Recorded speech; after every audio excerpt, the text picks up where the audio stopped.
My roommate took my car without asking. I tracked the GPS and found out he's been driving it to see my ex. I'm a 27-year-old guy, and until last month I thought I was living in the easiest setup ever. I shared an apartment with my buddy Jake, someone I'd known since college. He wasn't perfect, messy, late on rent sometimes, but I figured that's just how roommates are. We got along fine, until I discovered what he was really doing with my car. Here's the thing, I drive a used Toyota that I actually care about a lot. It's not flashy, but I bought it with my own money, and I need it for work. Jake doesn't own a car. He's always Ubering or bumming rides. A couple times he asked to borrow mine, and I told him no. Not because I'm selfish, but because 1, insurance is in my name, 2, I need it every day, and 3, honestly, I just don't trust him behind the wheel. He drinks, he speeds, he's reckless. I was clear about it from day one. Don't touch my car. So imagine my confusion when, one Friday night, I woke up around midnight to grab some water, and saw the parking spot outside empty. My heart dropped. I thought the car had been stolen. I ran outside in my pajamas,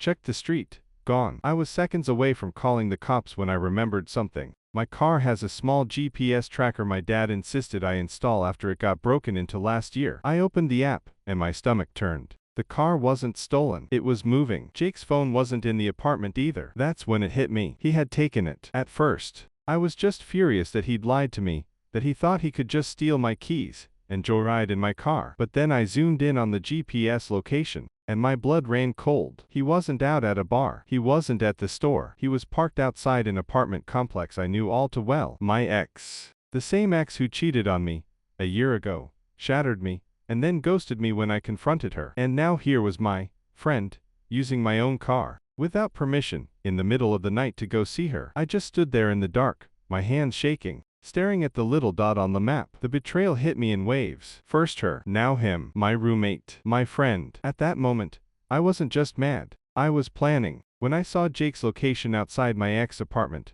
my mind immediately went back to the night everything fell apart between her and me. Her name's Claire. We'd been together for almost 3 years. She was my first serious relationship, the kind where you start talking about moving in together, kids, the whole future. I thought she was it for me. But about a year ago, I noticed her pulling away. The late replies, the vague excuses about being busy, the sudden obsession with always keeping her phone face down. One night, she told me she was going out with her co-workers for drinks. I didn't think much of it until I opened Instagram later and saw a tagged photo of her at a bar, standing way too close to some guy, his arm around her waist. I confronted her the next morning. She swore it was innocent, that I was overreacting. But once the seed of doubt is planted, it grows fast. A week later, I caught her lying again. She said she was at the gym, but her location showed her at that same guy's apartment. That was the breaking point. I drove over there, knocked on the door, and she opened it in one of my hoodies, hair messy, clearly not alone. I didn't need to see more. I ended it right there. She didn't fight for us,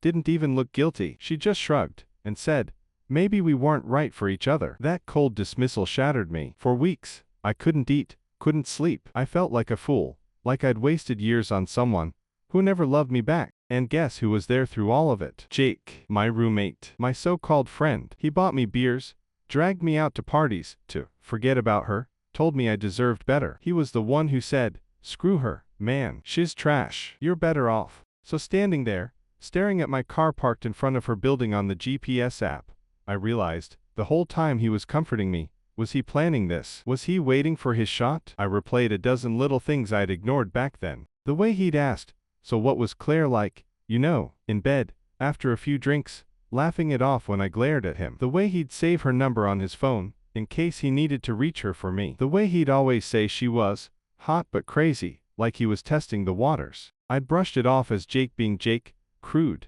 tactless, but harmless. Now it all clicked. He wasn't just some friend trying to help me get over her. He wanted her for himself. And now, a year later, he had her. But the part that twisted the knife, he was using my own car to go to her place like I was some chauffeur for their secret little fling. They thought I wouldn't find out. They thought I was stupid. I swear to you, I felt something inside me change that night. It wasn't just anger. It was betrayal layered on betrayal. And when you feel that kind of burn, you don't just yell. You don't just fight. You plot. Because if they thought they could humiliate me in secret, they had no idea the storm I was about to bring into their lives. When I saw that GPS dot finally moving again, I sat there glued to my phone, watching every turn, every street, My car crept across the map until it slid back into the little blue square of our apartment complex. It was almost 3 a.m. when the headlights finally cut across the lot and pulled into my space. I didn't rush outside. I wanted him to think I was asleep, that his dirty little secret was safe. I sat on the couch in the dark,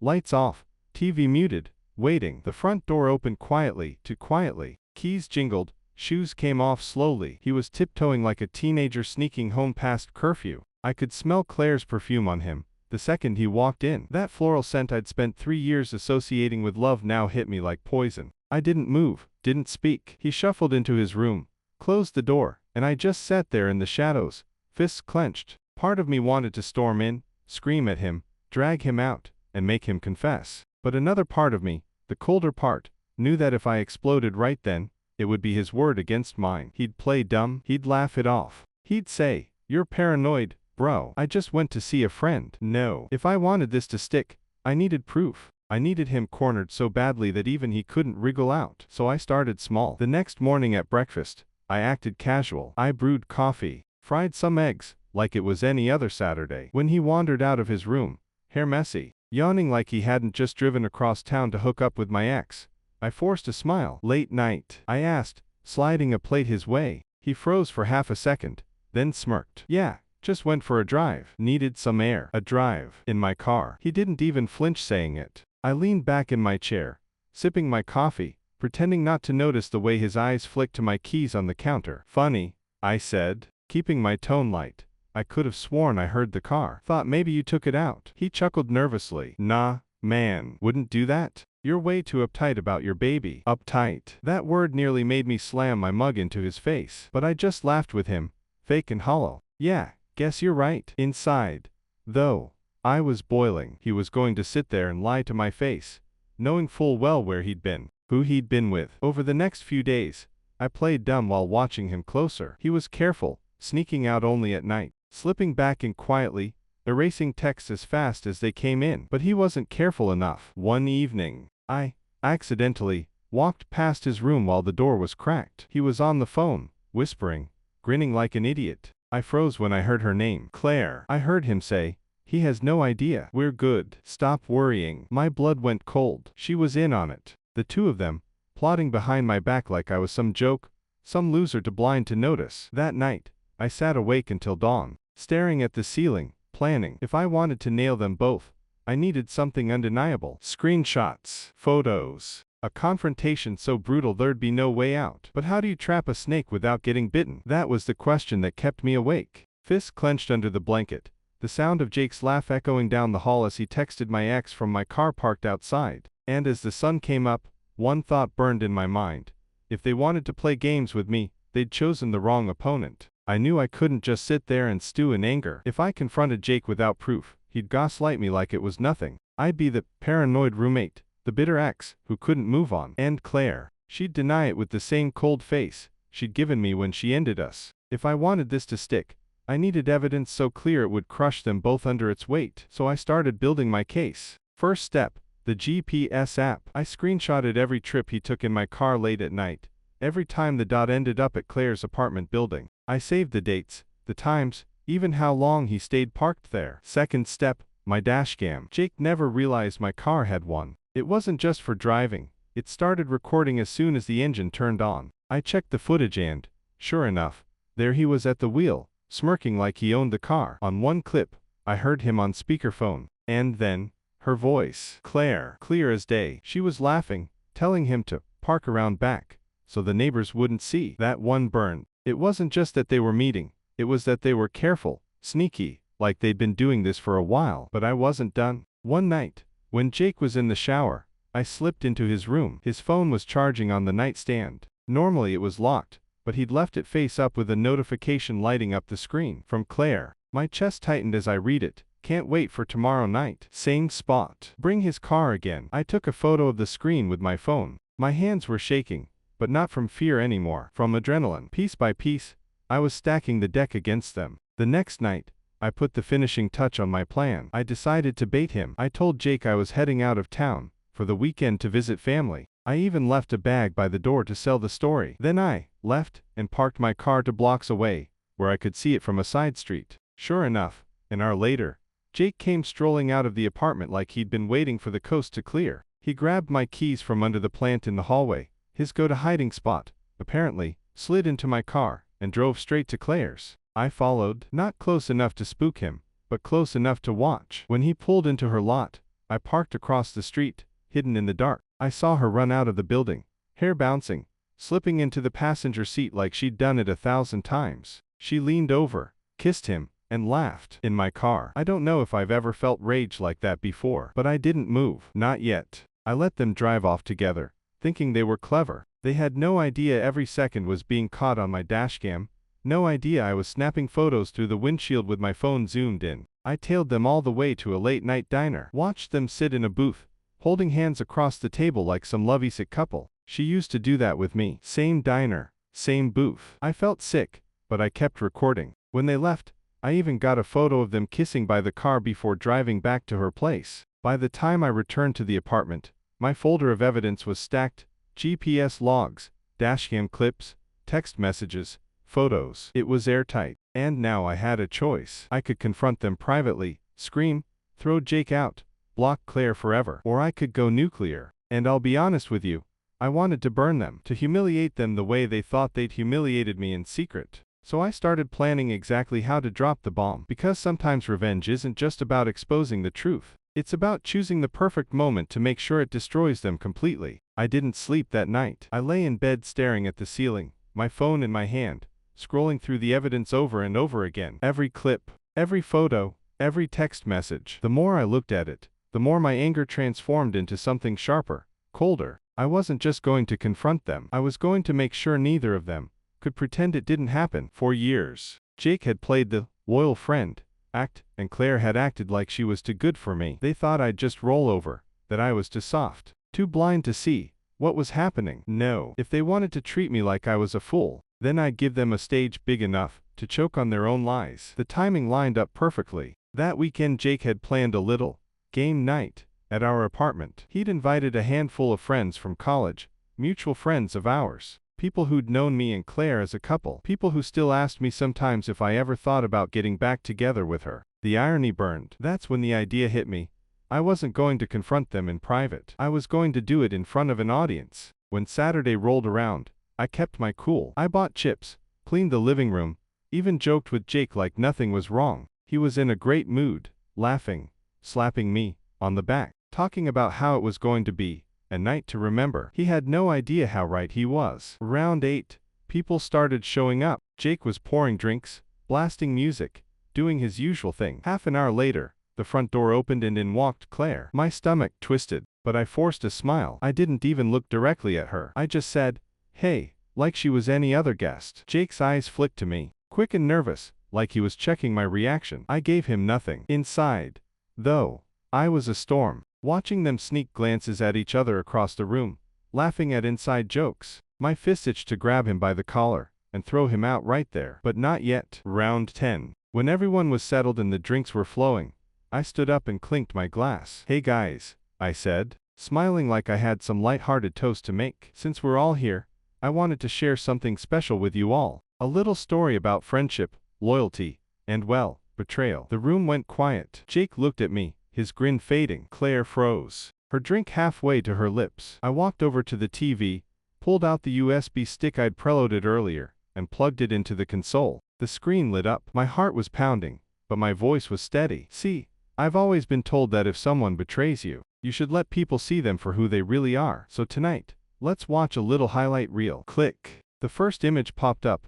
Jake behind the wheel of my car at 2:43 a.m. smirking. Gasps erupted around the room. Click. A GPS screenshot showing my car parked outside Claire's building multiple nights in a row. Click. A video clip from the dashcam. Claire's voice, laughing, telling him to park around back. The silence was deafening. Then came the final blow. The photo I took of them kissing outside my car in her parking lot. Full color, crystal clear. The room exploded. Our friends shouted, cursed. Some of them turned away in shock. One of the girls muttered, "Holy sh*T. That's Claire." Another guy looked at Jake with pure disgust and said, "Bro, are you serious? With his ex?" Jake's face drained of color. He stumbled to his feet, stammering, "It's not what it looks like. Not what it looks like." I cut him off, my voice sharp. "You stole my car." Jake, to sneak around with her. I jabbed a finger at Claire, who was pale, eyes wide like a deer in headlights. You lied to my face. You disrespected me, and you thought I'd never find out. But I did. And now everyone knows exactly what kind of trash you both are. Claire finally snapped out of her shock, and started yelling. You're crazy. You're obsessed. You've been spying on me. I laughed bitterly. Spying. You climbed into my car, and kissed my roommate under a dashcam. Claire, you practically filmed yourselves. The room turned against them. People Jake considered friends started packing their things, muttering about what scum he was. One guy shook his head at Claire and said, you did him dirty, Claire. Real dirty. Jake's mask dropped. His face twisted in anger, and he shouted, you ruined everything, man. You didn't have to do this. I stepped closer, lowering my voice so only he could hear. You ruined everything the second you touched her. This is me making sure you don't get to pretend you're the good guy anymore. The night ended in chaos. Half the guests left early. Jake tried to follow me into my room, begging me to talk, but I slammed the door in his face. Claire stormed out, her reputation in flames, her name already buzzing in our group chats as the girl who slept with her ex-roommate. I sat on my bed after it all, shaking, my chest tight. It wasn't relief exactly, it was something darker. I burned them,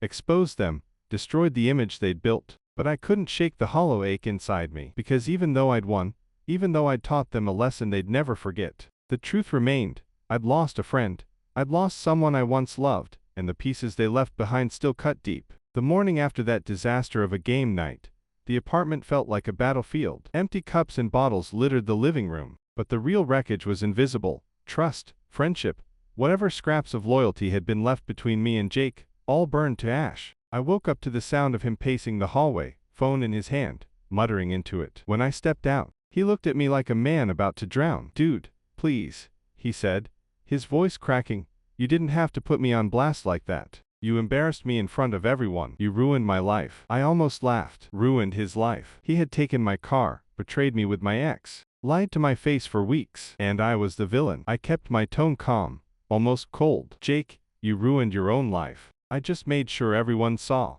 who you really are. He tried to spin it. I didn't mean for it to happen. Man, Claire and I, it just happened. You've got to understand. No, I cut him off. What I understand is that you used me. You used my home, my trust, my car to chase after the one person you knew would gut me the most. That's not an accident. That's calculated. He didn't have an answer. Just stood there, broken, shoulders slumped, before disappearing back into his room. Within days, the fallout spread. Word traveled fast among our friends. People unfollowed him, stopped answering his calls. The group chat we'd shared for years was suddenly silent whenever he messaged. He went from being the fun, carefree guy to the snake who slept with his roommate's ex. And Claire, she wasn't spared either. She texted me once, a long message that started with, "You're obsessed with me," and ended with, "You'll never find anyone better than me." I didn't reply. I blocked her number and felt lighter the moment I did. But cutting them off didn't erase the damage. Living with Jake after that was unbearable. He avoided me most days,